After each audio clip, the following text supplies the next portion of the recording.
Welcome to study direction. आज हम लोग पढ़ेंगे एक्सरसाइज 3.5। पिछले वीडियो में हम लोग एक्सरसाइज 3.4 पूरा पढ़ लिए थे। 3.5 का पहला क्वेश्चन आपका कह रहा है कि निम्नलिखित समीकरण के युग्मों में से किसका एक अद्वितीय हल है, किसका कोई हल नहीं है, या किसके अपरिमित रूप से अनेक हल है। अद्वितीय हल की स्थिति में उसे वज्र गुणन विधि से ज्ञात करें। किसमें? अद्वितीय हल की स्थिति में। तो चलिए पहला का पहला क्वेश्चन। अद्वितीय हल आप लोग जानते हैं कब होता है? जब a1/a2 not equal to b1/b2। अपरिमित रूप से अनेक हल और समांतर जब होता है तो कोई हल नहीं होता है। उस स्थिति में हमें कोई वज्र गुणन विधि का प्रयोग नहीं करना है। पहला क्वेश्चन x - 3y - 3 बराबर 0। फिर है 3x - 9y -2 बराबर 0। ये समीकरण है और समीकरण दो समीकरण आपका दिया हुआ है। चलिए हल। सबसे पहले हम a1 b1 c1 a2 b2 c2 का मान। तो a1 का मान यहाँ पे 1, b1 का मान -3, c1 का मान भी -3,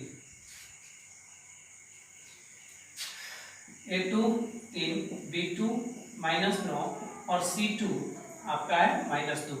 यहाँ आप अनुपात ज्ञात करेंगे a1/a2 1/b1/b2 -3 बटा -9 कट गया, 3 एकम 3 3 9 1/3 c1/c2 -3 बटा -2 कट गया, तो कितना आ गया 3/2।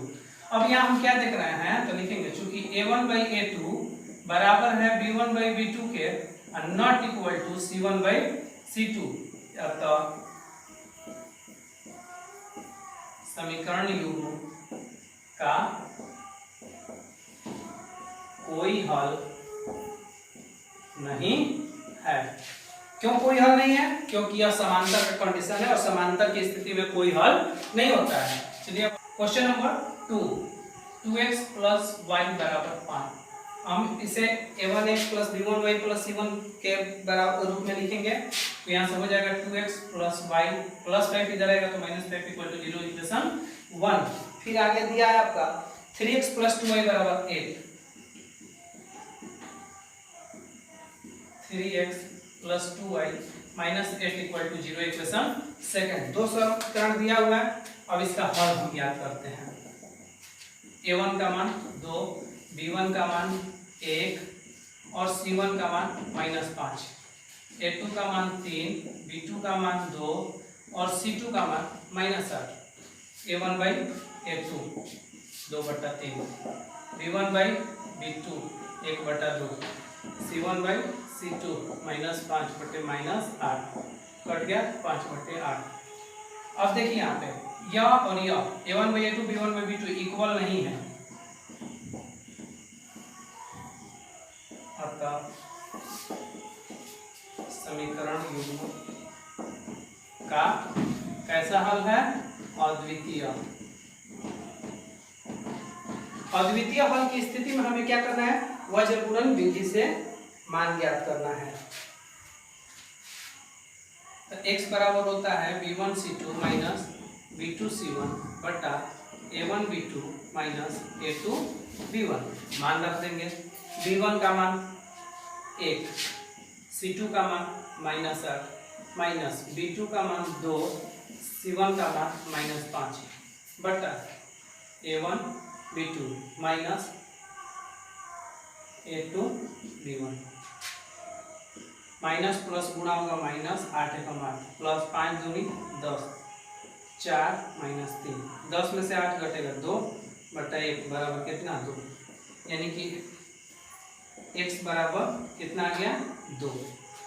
फिर y का हमें निकालना है। तो y बराबर होता है c1a2 - c2a1 बटा a1b2 - a2b1। तो c1 -5, a2 3 c2 -8, a1 2। मान रखिए -15 प्लस 8 दूनी 16 और -1 बटा 1, यानी कि y बराबर कितना आ गया 1। अतः x बराबर 2 और y बराबर 1। ये हो गया आंसर। बाकी इस एक क्वेश्चन का अगला क्वेश्चन आप स्वयं से बना लीजिए इसी तरह से। अब आते हैं क्वेश्चन नंबर 2। क्वेश्चन नंबर 2 कह रहा है कि ए और बी के किन मानों के लिए निम्न रैखिक समीकरण के युग्म के अपरिमित रूप से अनेक हल होंगे।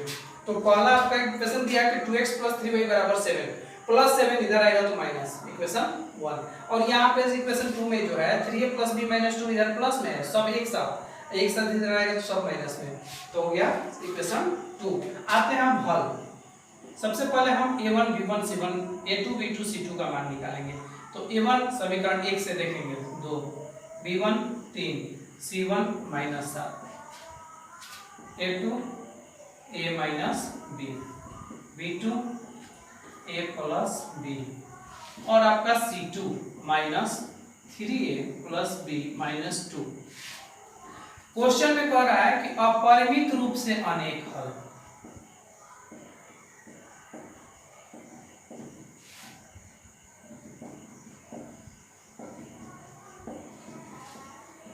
होने के शर्त से अपरिमित रूप से अनेक हल होने के लिए होता क्या है, a1/a2 बराबर b1/b2 बराबर c1/c2, यानी तीनों आपका क्या होगा, इक्वल होगा। अब मान यहाँ रख देंगे 2/a - b 3/a + b और ये -7/- ब्रैकेट में 3a + b - 2, माइनस से माइनस कट जाएगा। अब देखिए यहाँ पे एक बार इन दोनों को बराबर ले लीजिए, एक बार इन दोनों को ले लीजिए, चाहे पहला तीसरा को ले लीजिए, समीकरण निकाल के फिर हल करेंगे। तो चलिए चलते हैं। जब 2/a - b बराबर 3/a + b by cross multiple करेंगे तो 3 × a - b 2 × a + b, तो हो गया आपका 3a - 3b 2a + 2b, plus में इधर आएगा तो माइनस में 3a - 3b - 2a - 2b बराबर 0। 3a में से 2a कटेगा a, ये दोनों माइनस में तो -5b बराबर 0। इक्वेशन 3। पुनः जब 2/a - b = 7/3a + b - 2, यहाँ भी वही बाई क्रॉस मल्टीपल करेंगे तो 7 × a - b 2 × 3a + b - 2, 7a - 7b 6a + 2b - 4। ये दोनों को इधर लाएंगे, a और b वाले को, 7a - 7b - 6a - 2b = -4, यानी कि a - 9b = -4, इक्वेशन 4। अब देखिए जो विधि आप चाहें बना सकते हैं। तो हम विलोपन बना देते हैं समीकरण 1 - समीकरण 2 से। a - 5b बराबर 0 और a - 9b = -4। घटाएंगे तो चिन्ह बदल जाएगा, कट गया, 9 में से 5 कटेगा, 4b = 4, therefore b = 4 से 4 कट गया 1 टाइम्स में, तो b = कितना आ गया 1। b का मान समीकरण 1 में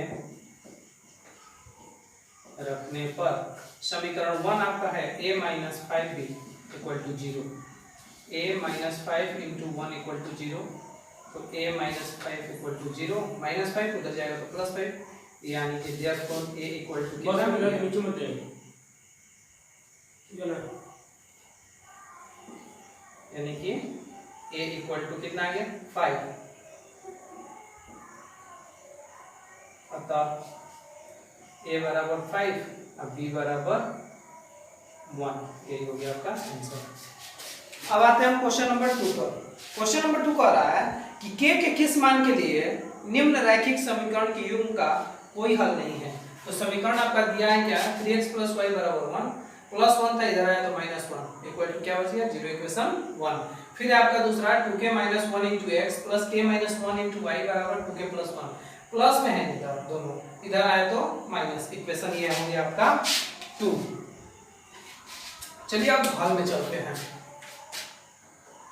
हल आपका कह रहा है क्वेश्चन में कि इसका कोई हल नहीं, तो देखिए कोई हल नहीं होने के शर्त, तो सबसे पहले a1 b1 c1 का मान निकालेंगे।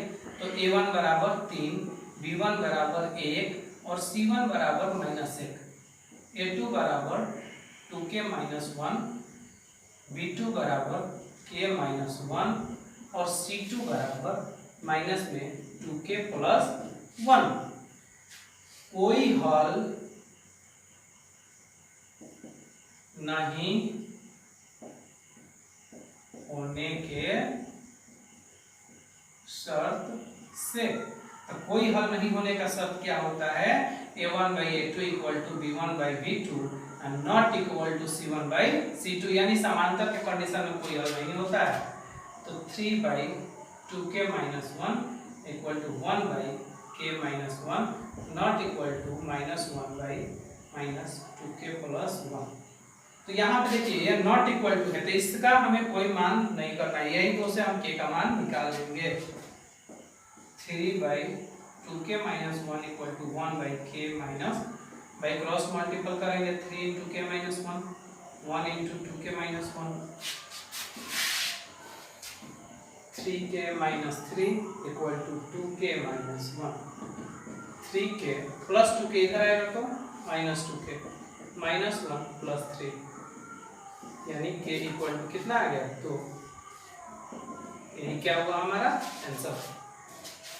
क्वेश्चन नंबर 3 आपका कह रहा है कि निम्न रैखिक समीकरणों के युग्म को प्रतिस्थापन एवं वज्र गुणन विधियों से हल कीजिए। किस विधि को आप अधिक उपयुक्त मानते हैं, वो अपने विधि का मतलब है कि आपको जो अच्छा लगे वही विधि उपयुक्त है। तो हमें दो विधि बनाना है, प्रतिस्थापन और वज्र गुणन। तो चलिए हम सबसे पहले प्रतिस्थापन विधि को,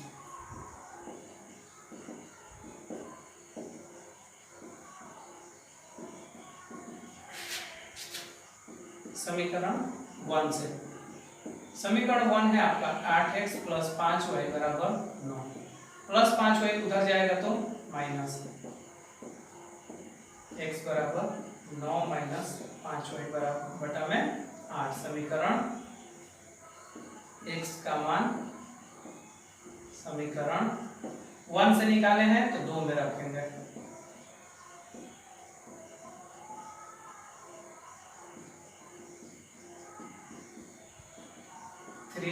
x के जगह पे 9 - 5y बटा 8 27 - 15y बटा 8 बटा कुछ नहीं तो 1 लघुत्तम 8। अब ये तो जो होगा त्यो रहेगा 8 दूनी 16 होगा, 16 में से 15 घटेगा y बटा 8 बराबर 4। 27 + y बराबर 4 × 8 y बराबर 32 - 27 y बराबर 5। y का मान समीकरण 3 में रखने पर, समीकरण 3 है आपका x बराबर 9 - 5y बटा 8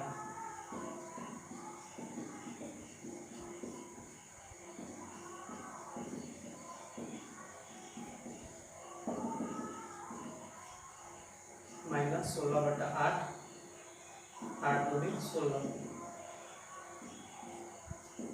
x बराबर -2 अतः x बराबर -2 y बराबर 5। ये क्या हुआ आंसर। ये आपका प्रतिस्थापन। अब पढ़ेंगे वज्र गुणन। वज्र गुणन विधि में देखिए 8x जोड़ 5y बराबर में है, इधर ला लेंगे -9 बराबर 0 समीकरण 1। फिर यहाँ पे 3x + 2y + 4 इधर आएगा तो -4 बराबर 0 समीकरण। अब यहाँ से a1 8 b1 5 c1 -9 a2 3 b2 2 c2 -4। वज्र गुणन में x बराबर होता है b1 c2 b2 c1 बटा a1 b2 - a2 b1। v1 का मान 5 माइनस 4 माइनस v2 का मान 2 माइनस 9 8 गुणे 2 माइनस 3 गुणे 5 माइनस 20 जोड़ 18 16 माइनस 15 माइनस 2/1 therefore x बराबर माइनस 2 y बराबर c1 a2 minus c2 a1 बटा a1 b2 minus a2 b1। तो y बराबर c1 का मान माइनस 9, a2 का मान 3, c2 का मान माइनस 4, a1 का मान 8 बटा में 8 गुणे 2 माइनस 3 गुणे 5। तो y बराबर माइनस 27 प्लस 32 16 माइनस 15 y बराबर 5/1 therefore y बराबर 5। अतः x बराबर माइनस 2 y बराबर 5 हो गया आंसर। आपको जो विधि आसान लगा हो वही आपके लिए उपयुक्त है। अब आते हैं क्वेश्चन नंबर 4 पर। क्वेश्चन नंबर 4 कह रहा है कि निम्न समस्याओं में रैखिक समीकरणों के युग्म बनाइए और उनके हल किसी बीजगणितीय विधि से ज्ञात कीजिए। यानी कि आपको हम पढ़ा चुके हैं प्रतिस्थापन विधि, ग्राफीय विधि, विलोपन विधि और वज्रगुणन। आपको इनमें से जो विधि अच्छा लगे आप किसी भी विधि से बना सकते हैं। यहाँ पे कंडीशन आपका ये नहीं है कि आप किसी विधि से बनाएंगे। चलिए पहला क्वेश्चन कह रहा है कि एक छात्रावास में मासिक व्यय का एक भाग नियत है और शेष इस पर निर्भर करता है कि छात्र ने कितने दिन भोजन लिया। जब एक विद्यार्थी ए जो 20 दिन भोजन करता है 1000 रुपया व्यय करता है छात्रावास में, जबकि एक विद्यार्थी बी जो 26 दिन भोजन करता है छात्रावास के व्यय के लिए 1180 रुपये अदा करने पड़ते हैं। तो नियत व्यय और प्रतिदिन के भोजन का मूल्य ज्ञात करें। तो हमने मान लिया नियत व्यय 100 रुपया तथा प्रतिदिन के भोजन का मूल्य y रुपया है। प्रश्न से देखिए नियत व्यय आपका फिक्स है कि उतना देना है। आज कह रहा है कि एक छात्र जो ए है 20 दिन, तो एक दिन के भोजन का मूल्य y रुपया, तो 20 दिन के 20y। यह छात्रावास का हुआ जो मंथली लगता है और ये खाना का अलग हुआ, दोनों मिला के उसका कितना रुपया लग गया 1000 रुपया।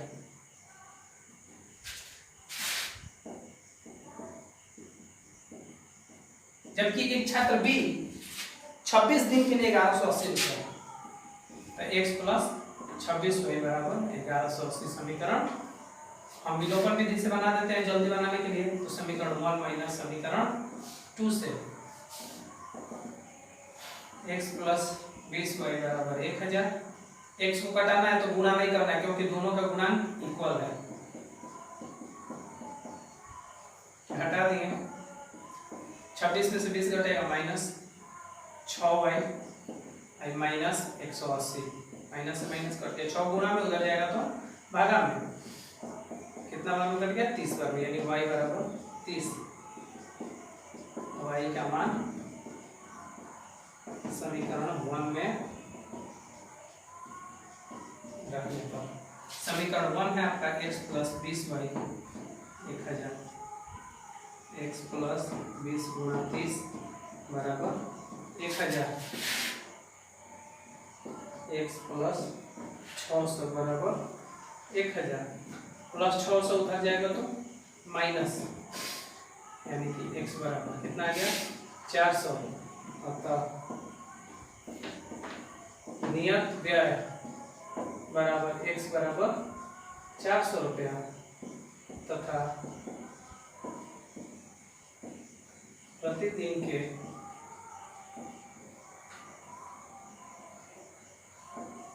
भोजन का मूल्य बराबर y रुपया बराबर 30। ये हो गया आपका आंसर। क्वेश्चन नंबर 2 कह रहा है एक भिन्न 1/3 हो जाती है यदि उसके अंश में 1 घटाया जाता है और वह 1/4 हो जाती है जब हर में 8 जोड़ दिया जाता है। तो भिन्न याद कीजिए। तो भिन्न में हम जानते हैं कि अंश और हर होता है। तो हमने माना कि भिन्न का अंश बराबर x तथा हर बराबर y, इसलिए भिन्न बराबर x बटा y। प्रश्न से क्या कह रहा है जी कि यदि अंश में एक घटाया जाए, अंश में एक घटा दिया जाता है तो भिन्न हमारा कितना हो जाता है 1/3। भाई क्रॉस मल्टीपल कर लेंगे,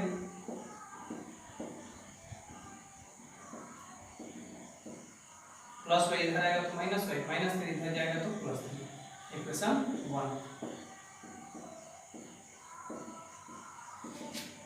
फिर कह रहा है कि भिन्न 1/4 हो जाता है जब हर में 8 जोड़ दिया जाता है, अंश में कुछ नहीं, हर में 8 जोड़ दिया जाता है तो ये 1/4 हो जाता है। तो 4x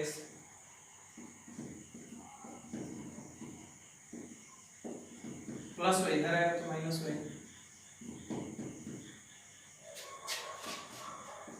विलोपन विधि, समीकरण 1 माइनस समीकरण 2 से 1 है आपका 3x माइनस वाई बराबर 3 और 2 है 4x माइनस वाई बराबर 8। घटाने पर चिन्ह क्या होता है, बदलता है, बदल गया, y से y कट गया, माइनस x बराबर माइनस 5 कट गया, इसलिए x बराबर 5। x का मान समीकरण 1 में रखने पर, समीकरण 1 है आपका 3x माइनस वाई बराबर 3, तो 3x, x का मान कितना है 5, 3 × 5 माइनस वाई बराबर 3, 15 माइनस वाई बराबर 3, माइनस वाई बराबर 3 माइनस 15 माइनस वाई बराबर माइनस 12, वाई बराबर 12। अतः भिन्न बराबर x बटा वाई बराबर x का मान है 5 और y का मान 12, 5/12 आंसर।